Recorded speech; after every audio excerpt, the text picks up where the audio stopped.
Assalamu alaikum warahmatullahi wabarakatuh and salutations everyone. Today, I'm going to address a painful truth. Our Muslim brothers and sisters that first inhabited our land are being disrespected in their own homeland.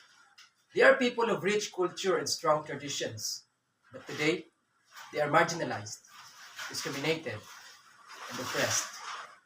They fought against foreign invaders, the Spanish, Americans, and Japanese. Nonetheless, their bravery was snubbed and their sacrifices were ignored. Even their bravery was muted by labeling them muklo and rebelde. We have to acknowledge wrongdoings that marginalized our Muslim brothers and sisters and contribute to the healing of historical trauma. While combating trauma and colonial mentality, we must recognize the undeniable human rights, dignity, and ensure equal citizenship with non-discrimination. Through our multicultural commitment of understanding, human-to-human empathy, treated as ethical principles, we can accomplish all these ideas. Fortress of ignorance have to be breached.